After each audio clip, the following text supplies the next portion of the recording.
to the person who just feels like they've missed the boat on crypto or on Bitcoin, what do you say to those people? They haven't. No, absolutely not. Bitcoin has done really, really well 10 of the last 13 years. It's been the highest performing asset. And I believe it's probably going to continue to do well.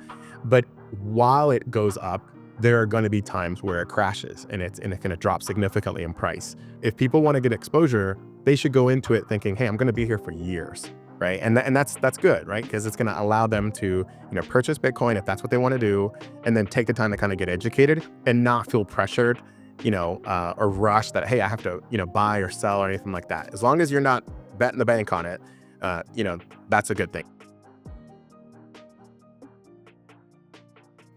Oliver, Ryan, thanks for coming in to sort of educate me on crypto, cryptocurrency, Bitcoin, all those trendy, fun words that you hear out there. Let me just start by, if you found this podcast episode, because you're an expert in cryptocurrency, I can assure you, this is probably not for you. I am whatever the opposite of an expert is, that's me.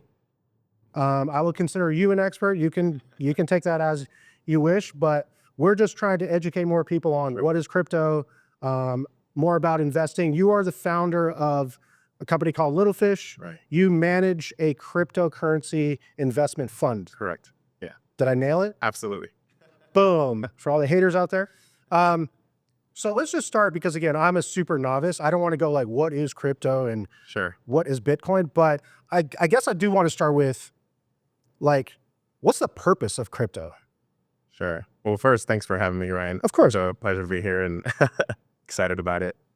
So what is crypto? I would say, what is the purpose? What is the purpose? Yeah. Well, when was the last time that you mailed an envelope and took it to the post office? It's been a while. It's been a while. It's been a while. Right. Yeah. I just, I think the context around it, ultimately is that the world has been seeing kind of a digitization of actions and, services, probably for the last, 20, 30 years, at scale. And, crypto appears to be evolving into what is ultimately like e-money. Just as much as we had email and, e-banking and online banking and all those kind of things, it's really evolving into e-money. It's a wide array of, pros and cons around it, and opportunities and strengths and weaknesses as well. But ultimately, it should allow us to transfer money worldwide at, very, very cheap rates and extremely fast. So that's really one of the enablers. It's going to enable a number of other things, but at the highest context, that's really the purpose. I think there are other purposes, like specifically around Bitcoin, which, we can probably relate that to gold, and really thinking about it around digital gold and the opportunity to be able to store some value securely and be able to transfer that easily. Okay. So I'm gonna be pausing a lot, just because I gotta take this in, right? So like, Sure. I've got to I feel like I have to disconnect myself from, when we're talking, the currency's in the word, right? Yes. Cryptocurrency. When I think of currency, I think of money to spend, Sure. not necessarily investments, Sure. right? So when I think of investments, I think of like stocks. Sure. And I don't own any gold. Okay. I've never, I'm not a pirate and or Scrooge McDuck. So I've never even probably held gold in my hand, other than probably some fake chains Okay. from a neighborhood. Yeah. I want to pull out the word that you said, which was transferring money. Sure. That sounds to me different than purchasing things. Right. Can you elaborate? Sure. Well, I mean, there's something called stable coins, okay, inside of cryptocurrency. And the most popular ones, maybe like USDC and USDT. Like, for example, USDC was created by a company called Circle.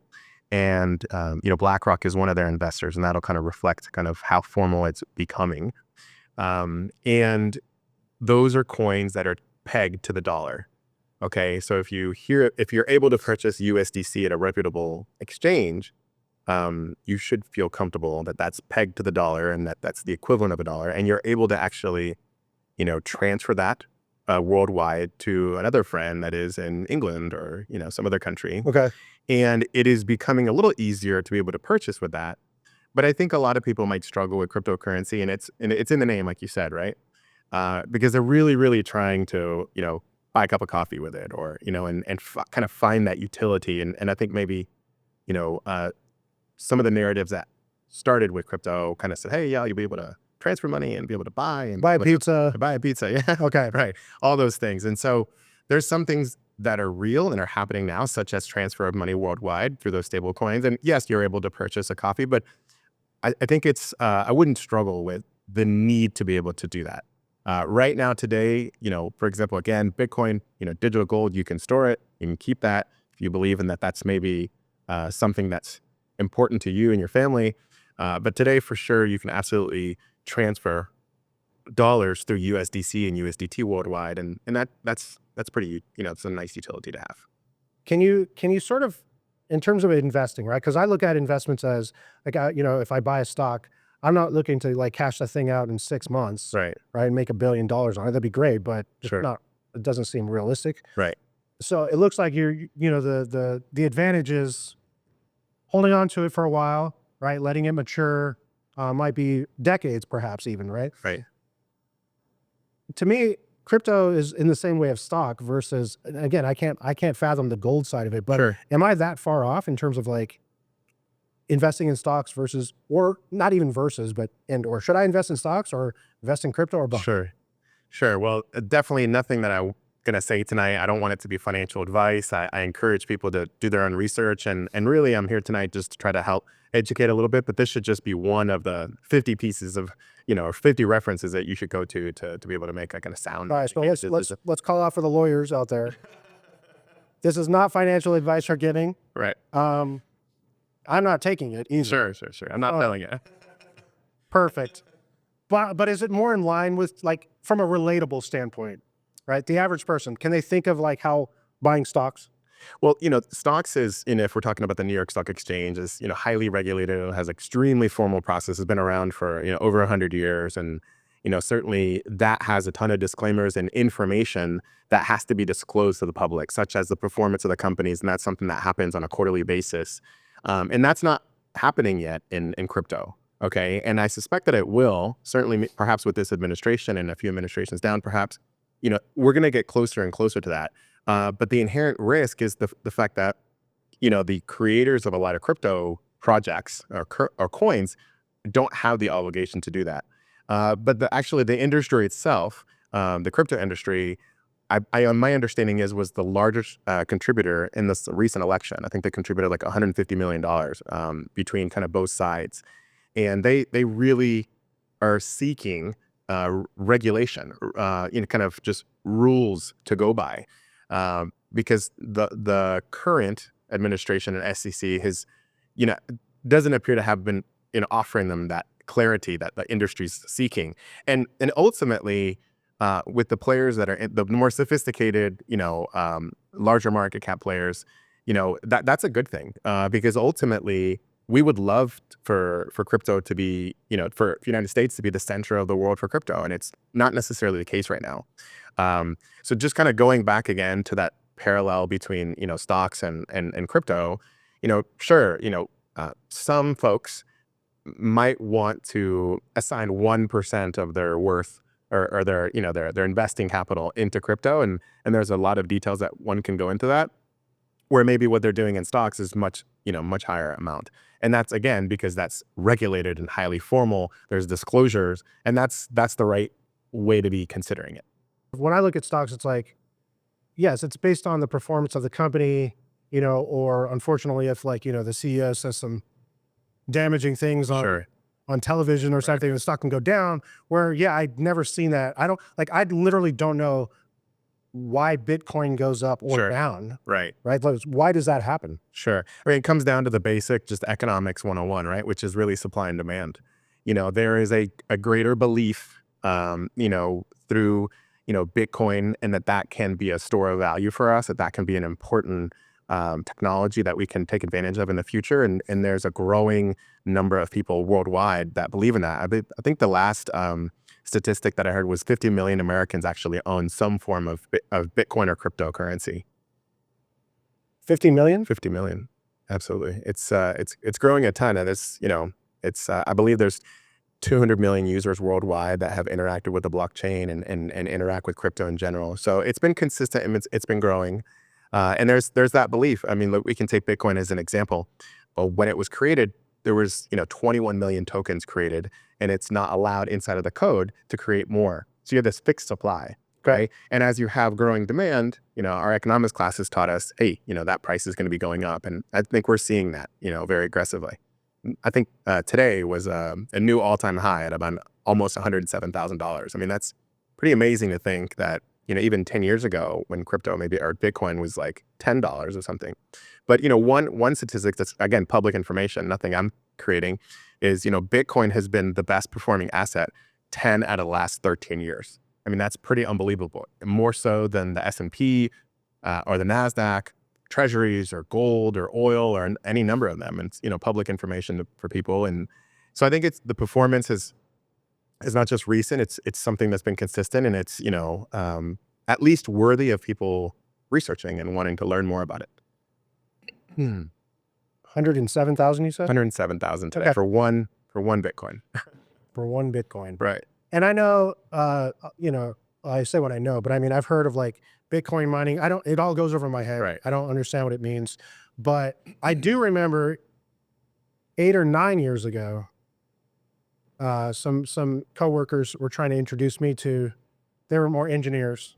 And they're, hey, you should get this Bitcoin. Right. And I go, I don't. And I was sort of that same way. We're going like, what can I buy with it?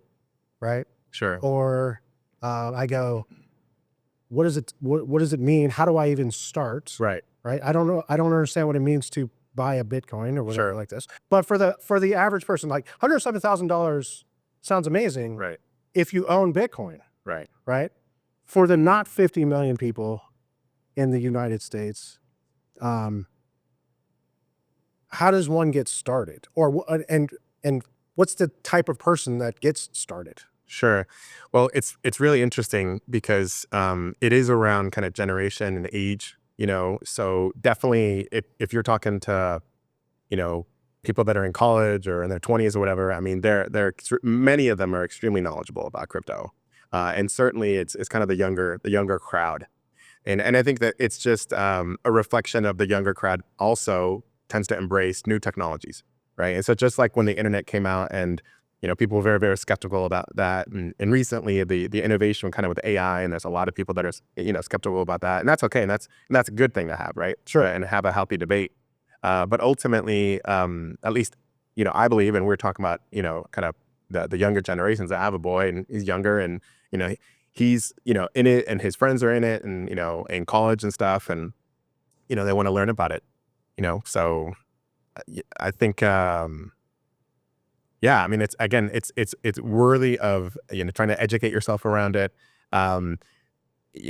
exposing maybe a small percentage of what you have, whether that's kind of wanting to hold it a long time or maybe wanting to trade it. And where people can get, started, I would only encourage, I made a video about this, is I would encourage people maybe to go to places like Coinbase.com. And that's a public company. It's a US company, established here, headquarters here. It's a regulated and everything. And, you should be able to go on there and, buy, you don't have to buy a whole Bitcoin. You can buy just a fraction, can you buy like 1/100th? Or yes, I don't plan on buying a whole line. Sure. Anytime soon. And there are other platforms. And I think that's really important for people to know that, unfortunately, and just like, every new technology, and especially the ones that are successful, the scammers are kind of attracted to it. And so I know that people get text messages through different platforms and stuff and click here on that link. And no, I mean, I'd only encourage people to go to US-based, serious companies such as Coinbase.com or Kraken with a K. And those are places where you can go and they have a ton of educational content, their blogs and their videos that you can go and learn more about it. And if you wanted to acquire one, it should be a place where, as a new user, you should be able to acquire that and feel comfortable with that. What are some of the common misconceptions about crypto? I don't know if this is a misconception, but I think people really, really struggle. And a lot of times they just really struggle with the fact that I can't go to Starbucks and pay for my coffee with this, right? And that's fine, right? That's a utility that will likely happen in the future, okay? But I would encourage people to try to get past that, one aspect of it and try to dive in about, learning. And there's a ton of content online around this. And again, Coinbase.com or other places, and it's not a plug for them. It's just I believe that that's a safe reference, for folks. Yeah, I mean, it is, unfortunately, it is an industry that has attracted a lot of, ambitious kind of, scammers and stuff. And, so I would encourage people, again, just keep going to those public companies, those references, so that you're not kind of taken around, a dream or taken for a ride. I think the biggest misconception I find is, what can I do with it? And people really, really struggle, right? And I just wonder, kind of, what have people done with a bar of gold lately? Did you take that to the mall and be able to kind of use that? But yet people still will invest and hold it, for some time. And so I would say that that's the biggest misconception, is believing that unless I can pay for something with it, I can't be a part of this. And that the fact is that you can. Right. You kind of just blow it aside because it's not like cash. It's not like a debit card, Sure. right? It's, again, I'm looking at it more like it's a long-term investment one way or the other. I mean, it can be. There's a lot of again, there are tens of thousands of cryptocurrencies, and there's many, many protocols.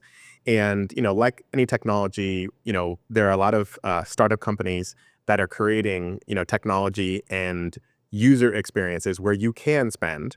Okay. Or, if you have your mobile phone, I you $5, I can send you $5 of Bitcoin or of USDC or of a number of cryptocurrencies.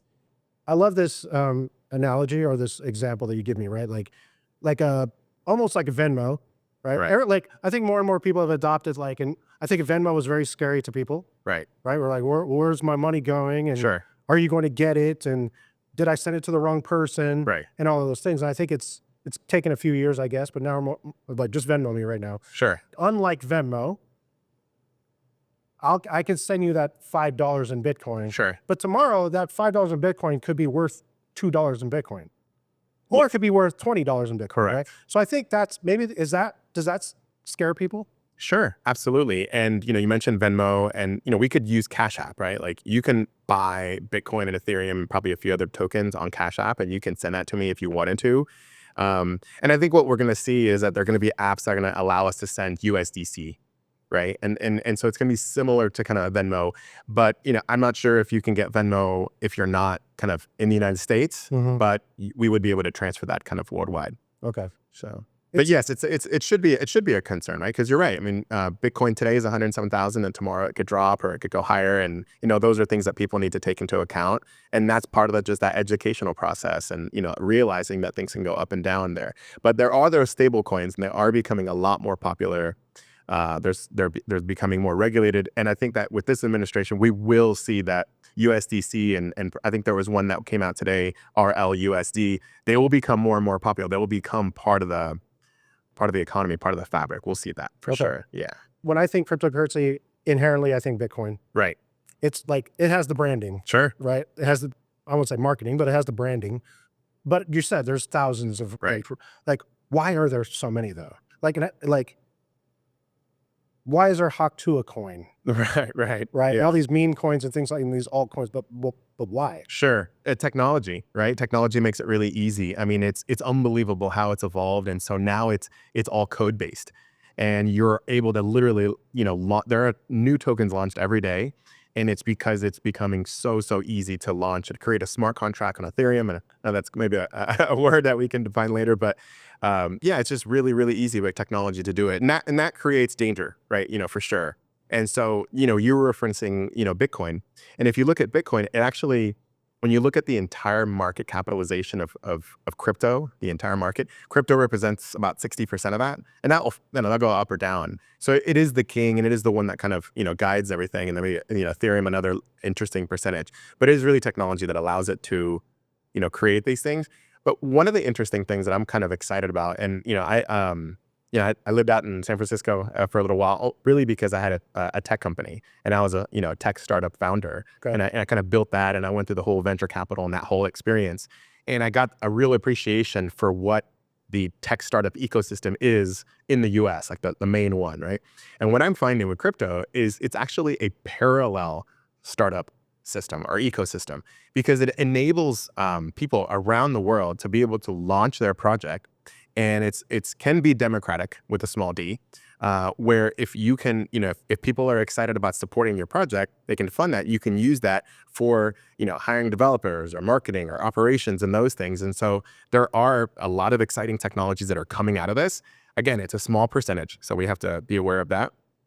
But anything that can encourage and help, innovation and facilitate, entrepreneurs and fundraising and be able to kind of follow their passion and be able to create new technologies. I mean, I'm for that. So I absolutely believe it is a parallel, system. Again, we have to flush through and filter out a lot of the bad actors.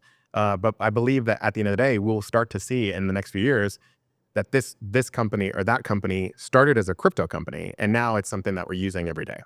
I understand what you're saying in terms of like, along with many things, especially in the technology world, like the early adopters jump on it as they do, Sure. right? And they give it the, I don't know, they'll pull through the ups and the downs. Right. Right. Yes. And then ultimately it sort of like balances out for the rest of middle America or whomever it Sure. may be. Right. So, all right. I can appreciate now that you're saying like you lived in San Francisco. To me, that seems like, obviously technology hub. Sure. When I heard about Bitcoin, I lived in Seattle, right? Another technology hub. Sure. So it makes a little bit more sense where you're like, all right, cryptocurrency. It seemed like you were almost like early adopter immersed in it. Right. Right.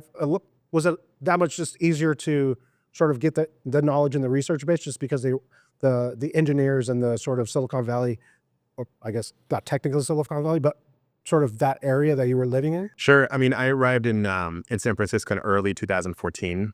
Okay. And, I had heard the name Bitcoin, but I didn't really know kind of much about it. And I think my only reference was Coinbase at the time as well. But when I arrived, I was surrounded by a few startups that had fundraised, quite a lot of money from venture capital firms to create kind of their companies that were tied to Bitcoin.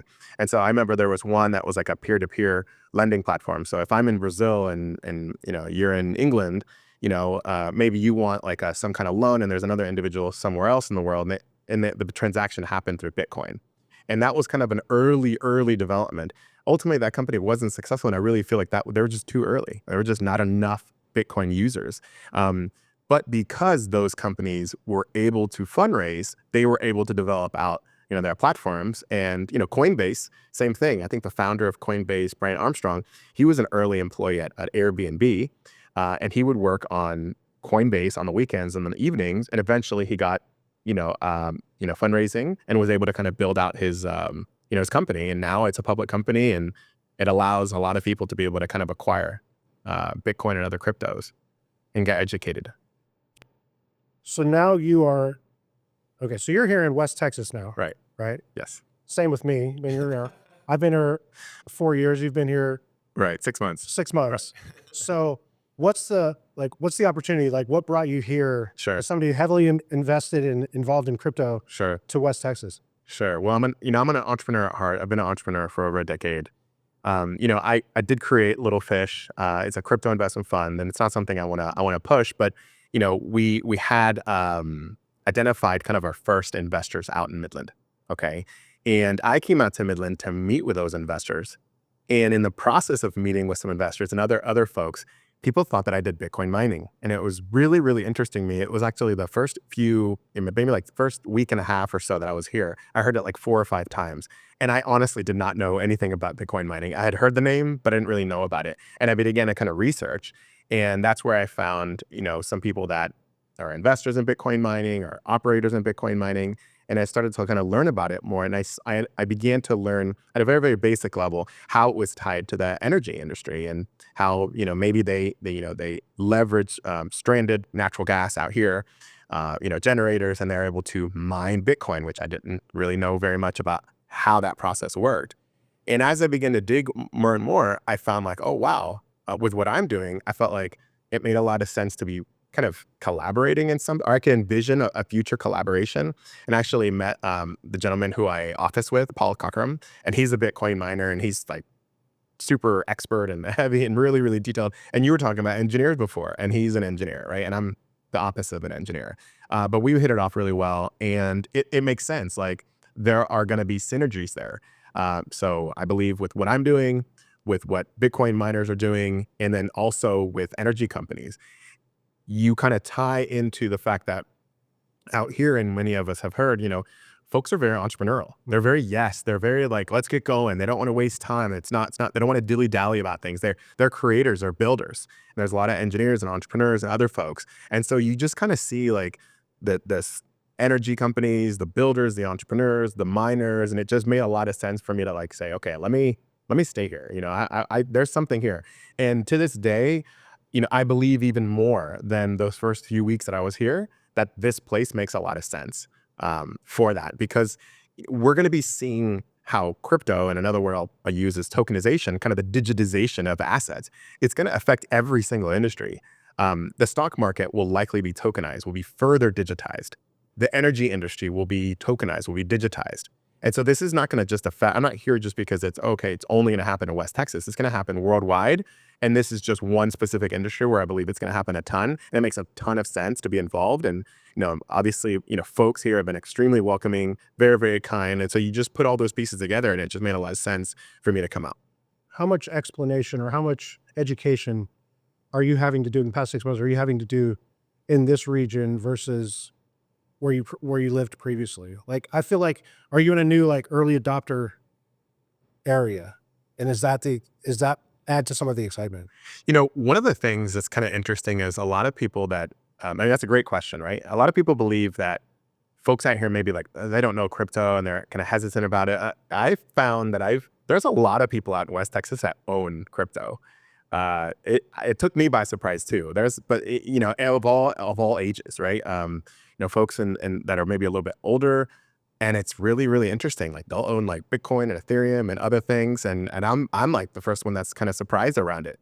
So I think that there's folks that have maybe participated in kind of that big euphoric run in 2021, and they bought some, and they just kind of left it there, and they kind of maybe forgot about it, and maybe with what's happening now or just discussions that I've had or whatever, maybe they kind of bring it up again. So a lot of people actually do, but there is still a large education gap around it, both pros and cons and risk and everything. Right. And that's the case with every technology. And so it is important. And thank you for having this platform for folks to be able to get more and more educated. And people shouldn't rush in. They should take their time and they should research and they should study. And I think that's the case, not just in crypto, but in any profession that we have, in any new area that we want to explore. Take the time. So if someone's working with you, obviously you have an expertise in this and you've been investing for a while, but like, is it similar to like hiring a financial advisor to where it's like, let you handle the day-to-day sort of like vision, you know what I mean? And instead of, because when I've looked at these things, I go, I don't know what I don't know what I'm looking at. Red lines and green bars and red bars, Right. And probably more red bars. Sure. Unfortunately for me, but so is that where someone like you comes in and goes like, listen, let me do the day-to-day drudge work for you, right? And sort of help put you in the best position you could possibly be? Sure. I mean, at the highest level, yes. Okay. And it's extremely formal, and we have a very extensive PPM, and a very sophisticated and experienced securities counsel. And so, really, kind of what I was looking at was maybe you used the term Wild West before, and I absolutely believe that there's still some aspect of that. And so, with what I'm trying to do is really just trying to formalize it, try to put guardrails around it, right? Again, my company is a Texas company, right? I'm a Texas guy. I went to UT Austin and born and raised here. Our security counsel is, actually a Longhorn as well. I went there and a very, very experienced kind of securities counsel. And so it's really trying to make as formal as we can, right? It is the case where I do have some folks that are involved that say to themselves, I like crypto and I believe it's going to do really, really well. I just kind of don't have the time. And that really is the thing, is that many of them maybe they already owned and they know a little bit about it, or they know a lot about it, maybe. Even if they own a ton and they know a lot about it, they say, listen, you know what? I'm focused on my company here or my family or whatever it is. I don't have the time. And so, I do work like 6 to 7 days a week and I manage that for them. Absolutely. So they'll be like, I'll focus on what I do best. You focus on what you do best. Absolutely. Okay. Yeah. That's fair. Listen, I'm going to be real. Like I consider myself, probably on that middle class, in terms of net worth and revenue, those types of things. I've spent now the better part of a year just hearing people complain about price of eggs. Right. and the younger generation going like, we're never going to be able to afford a home. Right. Yeah. Where do those people fit in with investing in crypto? Right. I mean, what does it take to invest in cryptocurrency? Well, again, educating themselves, going to reputable platforms such as Coinbase.com. Average Joe might have heard it so much in the news, or maybe some of his friends or something like that, and he just was like, "Okay, I'm tired of this. Let me figure out what's going on here." Right. And so again, going to those kind of reputable, platforms. Again, always around, a tiny amount. Not make it material. Just enough to be able to kind of try some things out. And ultimately, just like in any profession, we have to make mistakes, right? And we will learn along the way. But yeah, it's those folks that are willing to try new things out. Maybe a younger profile, a little bit more disposable income, perhaps, but it's not necessary. I mean, there's people that there's teenagers that are doing that for better or worse, but they're trying and they adopt new technology. My son's 19. Okay, Is he ideal to like dip his toe into this thing? I mean, his friends are probably involved in it, honestly. Okay.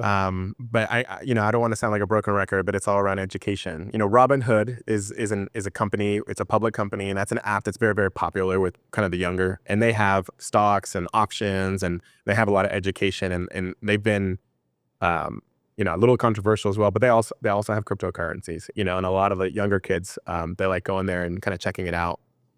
So again, very, very small percentage of people's net worth getting education, educated around it, and then trying it. I don't think there's anything wrong. I mean, I think, when, my son, started investing per se when he was like 13, right? Not in crypto, but actually in stocks. And I think I had like a E-Trade account for him, and it was a custodian account. And so he would want to kind of invest and stuff. And one of the things that I said to him is, okay, well, what are you going to invest in? And he asked me, he was like, oh, well, what do I do? And what I encouraged him to do, I said, well, grab your mobile phone, grab your cell phone, and let's have a look at what apps you have on there. And he was like 13 or 14, and I think he had like WhatsApp, and he had maybe Facebook or something like that. Okay. Or, he had Snapchat and a few things. And Facebook and Snapchat and Google and a number of the, Spotify, those are all public companies. And those are apps that a lot of the younger crowd really know about a ton. And I guess kind of the question that I had for him was, okay, so you're using Snapchat. What do you think? Is it awesome? Is it great? Oh yeah, he liked it. Okay, great. Well, do you think Snapchat's going to be around in 3 years or 4 years? It's like, yeah, absolutely. Do you think they're still going to be like a leader in that space? It's like, yeah, absolutely. And so then he invested. And so he took the time to kind of, he invested out of being a consumer, Right. kind of a customer. Okay. Right. And I think that's probably fine for people to be able instead of like not being a consumer necessarily at all, Right. but just hearing that like this is going to be big, so, Right.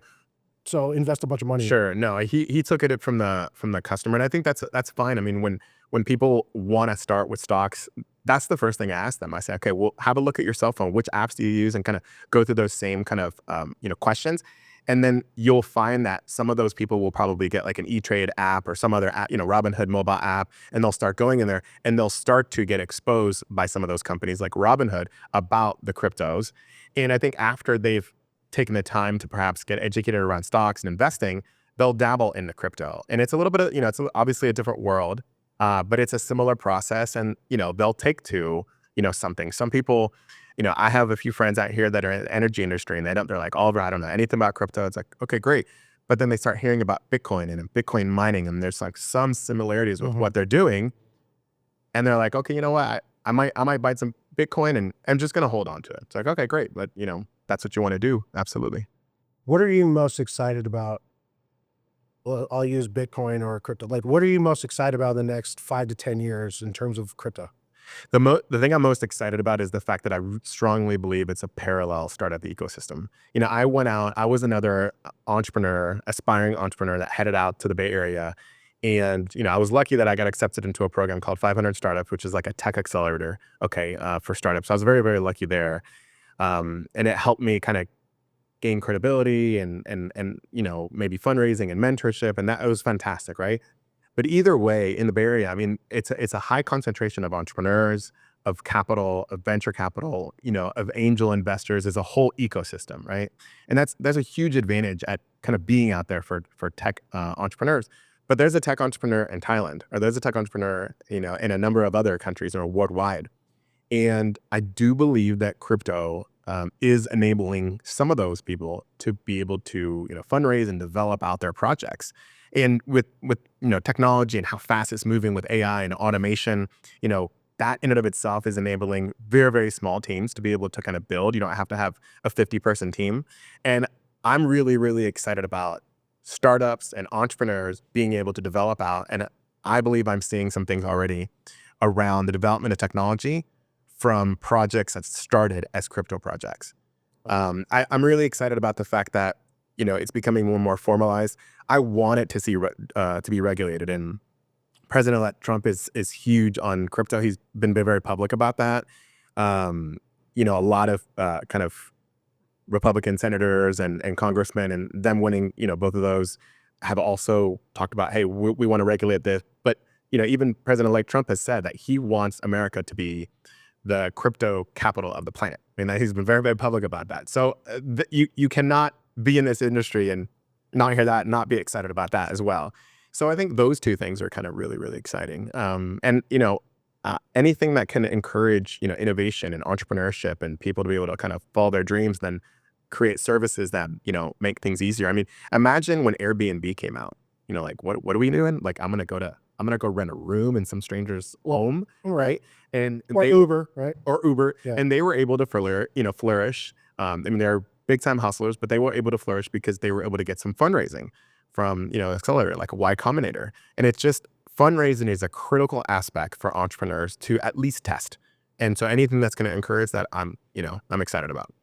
I don't know that I am really like a skeptic per se, but Sure. I would say that, like, to the skeptics or to the person who just feels like they've missed the boat Yeah. on crypto or on Bitcoin, what do you say to those people? They haven't. No, absolutely not. I mean, Bitcoin again is 107,000. So that's a ton. I mean, just 2 years ago, it was 16,000, 17,000. So it's, it's gone up a ton. And so I think there's two aspects. On a high time frame, again, I mentioned, Bitcoin has done really, really well 10 of the last 13 years. It's been the highest performing asset. And I believe it's probably going to continue to do well. But while it goes up, there are going to be times where it crashes and it's going to drop significantly in price, right? And so if people want to get exposure, they should go into it thinking, hey, I'm going to be here for years, right? And that's good, right? Because it's going to allow them to, purchase Bitcoin if that's what they want to do, and then take the time to kind of get educated and not feel pressured, or rushed that, hey, I have to, buy or sell or anything like that. As long as you're not betting the bank on it, that's a good thing. But I think overall, we are continuing to be very, very early in this entire space, just like we are with AI. You and I were probably around in the mid 90s. I remember going to UT, and it was 1995. And I remember I didn't have email at home. But when I went to UT, every new student, we had to get like get like a UT ID and then like a UT email for some reason. That was kind of part of how professors were going to communicate with us and stuff. And so, imagine, like, we were extremely early. And so if that was 1995, we're probably just a few years into this, and we're going to see a convergence, with, other technologies, such as AI. There's going to be the digitization of a ton of assets, in a ton of different, sectors. And so we're very, very early, and it's a great time to just get educated around it. Okay. So give or take, we're 10 years in-ish. A bit more, probably. Okay. Yeah. And for Bitcoin, it's probably, about, 14 years, perhaps a bit more. Okay. For the rest of crypto, it's probably closer to about 7 to 9 years or so. So in that time frame, you shouldn't feel like you've missed the boat, Right. because when you're thinking about the next few decades, Right. these last 10 years or 15 years will seem like a drop in the bucket. Absolutely. Very, very, There's always going to be the people who are like, yeah, but you didn't get in on day 3. yeah, So, no big deal. but that's in every industry. Right. I mean, even I don't remember exactly when Google came out, but back in the late in the mid 90s and late 90s, when the .coms were taking off with like Yahoo and AOL and a bunch of others,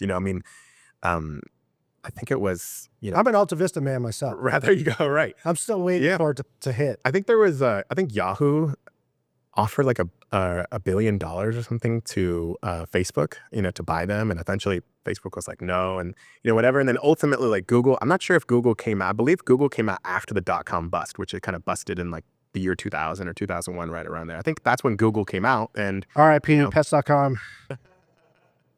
Right. We're early, and I think there's been a lot of pioneers, and people have made mistakes, and But again, there's just been so many people that look at a new technology.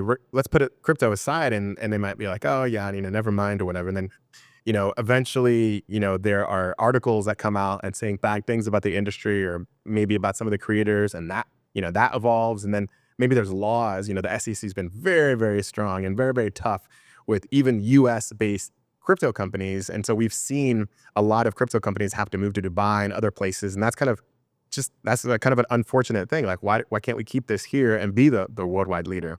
And I think with this administration, we're probably going to be seeing a lot of changes that's going to kind of enable, that. And, we're going to be able to get a lot more educated. I think ultimately you're going to see your traditional banks, embrace this, even though they might not have been fans. There's so much demand for it. I mean, 50 million Americans own Bitcoin and or crypto. Again, the contribution to the campaigns this last election was, more than any other industry, right? And I believe that there was a very strong voting bloc of crypto fanatics or crypto fans, in this election. And, it probably had an impact on the outcome. They were just going wild on Twitter or X. Going everywhere. On it, right. Yeah, for sure. Well, listen, man, I really appreciate you coming in today and educating me first and foremost, because while I tried to dip my toe in years ago, I still didn't get it. Sure. There's a part of me that still doesn't. Sure. I feel like I probably missed the boat on a lot of it. Kind of is what it is. I'm sort of used to that. If people want to get in touch with you, what's the best way to get a hold of you? I'm on LinkedIn. Okay. So yeah, I'm Oliver Camargo. I tend to post things, sometimes I try to make them, really, really basic, and sometimes I can't help myself and just kind of like the crypto nerd comes out and I just want to put a bunch of graphs and stuff like that. But yeah, I'm there to just kind of try to educate, and, markets are going to go up and down, and the best thing that we can do is just to, educate ourselves as much as possible. This should be one of 50 places where people go and, get information. Yeah, go all over. I mean, I feel like Coinbase should be paying us for this episode. Yes, we'll check with that. I'll reach out to you guys. Sure. No, thank you for the opportunity to come out and, share. Yeah, of course, man. Listen, we'll put your links in the description below. And like I said, if you got some more questions about crypto and Bitcoin and the future of crypto, sure, reach out to Oliver. I don't know. We're gonna talk some more, because I'm really interested about this. I really want to invest. Sure. I'm in a different area of my life now, and think it'd be interesting. So sure. Yeah, man, I really appreciate your time. Thanks again for coming in. Awesome, buddy. And we'll hang out tight. All right, man. All right, man. We'll see you on the next one. Bye.